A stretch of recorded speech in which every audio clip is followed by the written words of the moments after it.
Hi, I'm Judy Litt, and I just wanted to come and talk to you a little bit about Pigeon Pose, or as we know it in Yin Yoga, Swan Pose, because I use this pose in one of my recent Yin Yoga videos, and you will see it in the link above here, and I will also try to remember to link it up in the description below.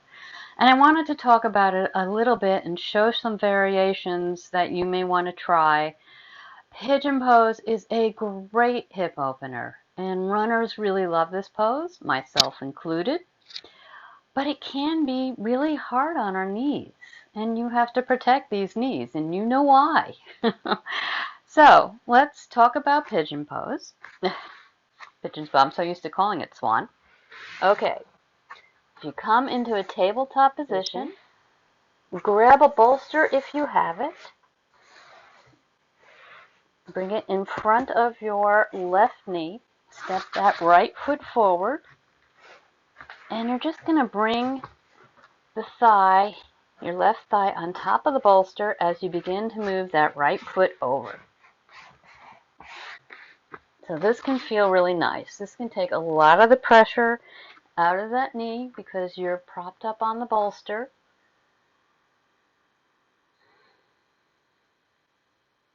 It actually also helps me, at least, to get a little more parallel with my front leg, but that is never the point of pigeon pose. And it's perfectly okay for that foot to come in towards your groin.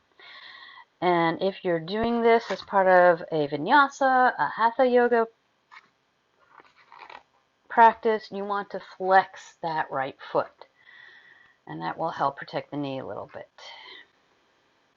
I'm going to roll over off of the bolster right now. So now you can see what this looks like for me without that bolster. Take that left foot and come up on the toes, and then bring the top of that foot to your mat. And you'll notice how much closer to my groin that leg is. And foot can be flexed. You have to play with it, what feels right in your body. And the other thing to look for is your hips. Are they really cockeyed? Are you really leaning towards one side? We don't want that. And is your hip coming, you know what, I'm going to switch sides so you can see what I'm doing. Bring my left foot up, walk it over to the right side, curl the toes under, lift that foot, push back through that heel, and then come back down. And you can see there's a little space here between that hip and the mat, and I can just grab a block. I can put it under that hip. And just, the only thing that blocks do is they just bring the floor up to your body. That's all it does. And it helps protect you. And once again, you can see my shin is not parallel. You may not be able to see that. Let me see if I can put that away. It's not parallel to the top of the mat. I'll tell you that right now. And that is perfectly fine. Now, if you feel anything right here, back off. I do not suggest that you do pigeon. And luckily for you, there are many variations that are a lot safer, actually, and they do the same thing. So, go ahead and swing your legs around. Take the soles of both feet to your mat. Cross your left shin over your right thigh and flex that left foot. And bring your attention to your hips. See if you can try and make them as level as possible. So this is seated pigeon pose, and I actually really like this one, quite frankly. And I like to get my chest as close as possible to my leg, because you can really feel that down that IT band. And that's what a lot of people are trying to stretch when they're doing pigeon pose. And this is a pretty safe pose for most people.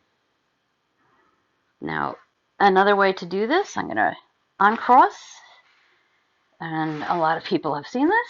Come down to your back. Knees are bent, soles of the feet are on the mat. And go ahead once again and cross. Make sure you're not putting your foot directly on your knee and that it's actually coming over and beyond the leg it's crossed onto a little bit, foot is flexed. And here we have reclined pigeon pose or figure four pose. And you're probably familiar with this with all sorts of classes, not just yoga. And you can reach down through and grab onto your thigh and bring your legs a little closer to you again. And even take that elbow and slightly push away your bent leg. They're all good variations. And then the last variation I'd like to show you, hopefully you can see this. Turn yourself around to the wall and you're in exactly the same position. Your left leg is crossed over your right leg is bent, and the foot is in the wall. And this may be actually the easiest and most accessible of the different figure four variations. Okay? And there you have it. There's a lot of different ways you can get the same sensations, the same benefits, and still protect your knees. I invite you to give them a try. I try as often as possible to cue them when I'm doing videos, but it's really hard to go through all of them because, as you can see, there are many, many different variations of Swan Pose, of Pigeon Pose, whether you're doing Hatha or Yin Yoga. And I invite you to try out some of these variations. And trust me, they feel good. Let me know which one you like the most. If you have a variation I didn't demo, please let me know about it. I'd love to hear about it. Thanks so much for joining me today.